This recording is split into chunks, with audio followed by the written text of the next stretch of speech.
जय शिव शंकर, जय भोलेनाथ, ओम नमः शिवाय। भक्तों, आपका महकार संसार चैनल में बहुत बहुत स्वागत है। कैसे हैं आप सब?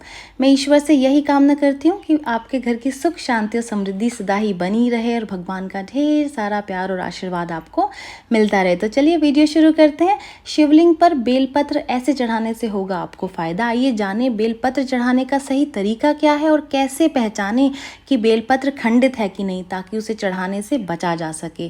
क्योंकि खंडित बेलपत्र चढ़ाना होता है बेहद ही अशुभ। और जाने आखिर शिवलिंग की पूजा में बेलपत्र का क्या महत्व है, क्यों शिवलिंग पर बेलपत्र चढ़ाया जाता है। तो आइए जाने इन सभी के बारे में विस्तार से इस वीडियो के माध्यम से। सावन में और महाशिवरात्रि के दिन भगवान शिव की पूजा की जाती है। इस दिन भगवान शिव की विशेष पूजा होती है। भगवान शिव की पूजा में उनकी प्रिय चीज़ों को चढ़ाने से वो खुश हो जाते हैं। वैसे तो भगवान शिव की पूजा में बहुत सारी चीज़ें चढ़ाई जाती हैं, लेकिन सबसे ज़्यादा जो महत्व होता है वो बेलपत्र का होता है। बेलपत्र भगवान शिव को सबसे ज़्यादा प्रिय होता है और बेल के पेड़ की पत्तियों का शिव पूजन में बहुत अधिक महत्व होता है। ये जो पत्तियां होती हैं वो 3 की संख्या में जुड़ी होती हैं और इसे एक ही पत्ती माना जाता है। बिना बेलपत्र के शिव जी की उपासना पूरी नहीं होती है। शास्त्रों की कहें तो भगवान शिव को बेल अर्पित करने की भी एक विधि होती है। चलिए जानते हैं शिवलिंग पूजा में किस विधि से बेलपत्र चढ़ाया जाना चाहिए। तो कैसा होना चाहिए बेलपत्र, किस तरीके का होना चाहिए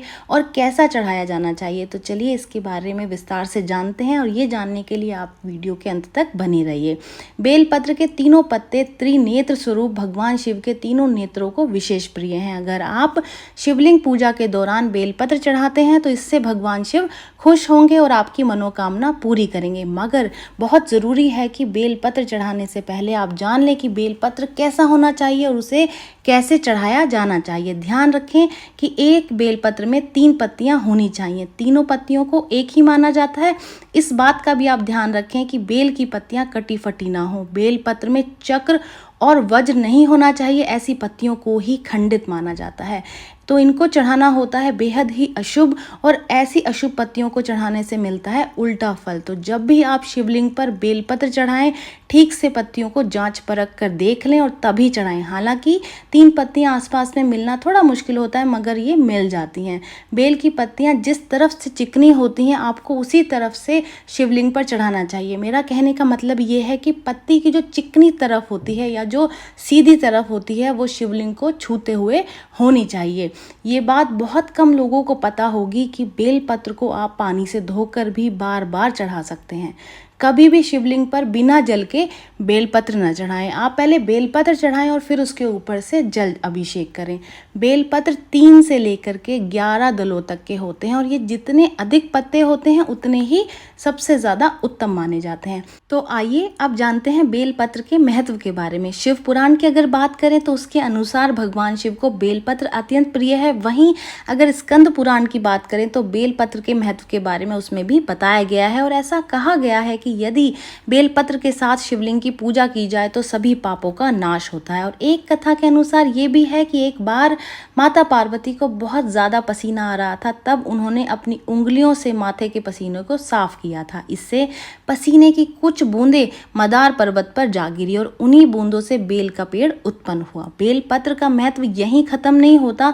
बेल का जो पेड़ होता है या बेल के जो पत्ते होते हैं वो बहुत ही पवित्र होते हैं। इसमें माँ पार्वती के कई रूपों का वास होता है और वो जो रूप हैं वो इस प्रकार हैं। इस वृक्ष की जड़ों में माँ गिरिजा, तने में माँ महेश्वरी, इसकी शाखाओं में माँ दक्षायनी, बेलपत्र की पत्तियों में माँ पार्वती और इसके फूलों में माँ गौरी और बेलपत्र के फलों में माँ कात्यायनी का वास होता है। इतना ही नहीं, इसमें माता लक्ष्मी का भी वास होता है। अगर आप घर में बेल का पेड़ लगाते हैं तो इससे माता लक्ष्मी बहुत प्रसन्न होती हैं और घर में वैभव आता है। तो चलिए अब जान लेते हैं बेलपत्र चढ़ाने का क्या लाभ होता है। जब आप शिवलिंग पर बेलपत्र चढ़ाते हैं तो उसके क्या फायदे हैं। इसका सबसे बड़ा लाभ, सबसे बड़ा फायदा ये होता है कि भगवान शिव बहुत प्रसन्न होते हैं और सारी मनोकामनाओं को पूरा कर देते हैं। वहीं बेलपत्र चढ़ाने से सुख के साथ घर में वैभव और धन भी आता है, यानी आपको कभी भी आर्थिक संकट का सामना नहीं करना पड़ता। अगर आप पुण्य कमाना चाहते हैं तो आपको बेल की पत्तियों में ओम नमः शिवाय या फिर राम राम लिखकर उसे भगवान भोलेनाथ को अर्पित करना चाहिए। रविवार के दिन अगर बेलपत्र की पूजा करते हैं तो आपके सारे पाप धुल जाते हैं। बेलपत्र और जल चढ़ाने से भगवान शंकर का मस्तिष्क ठंडा रहता है और वो बहुत ही जल्दी प्रसन्न हो जाते हैं। ये जानकारी यहीं तक ही। उम्मीद है दी गई जानकारी आपके काम आएगी और आप इसका लाभ उठाएंगे। वीडियो अच्छी लगी है तो लाइक कर दीजिए, फ्रेंड्स एंड फैमिली के साथ में शेयर कर दें, चैनल को सब्सक्राइब कर दें, नोटिफिकेशन बेल को दबाना बिल्कुल ना भूलें ताकि समय समय पर आपके पास हमारी नई नई जानकारियाँ, नई नई वीडियो इसी तरीके से पहुंचती रहें। तो चलिए मिलते हैं नई वीडियो में नई जानकारी के साथ। जय शिव शंकर, जय भोलेनाथ, ओम नमः शिवाय।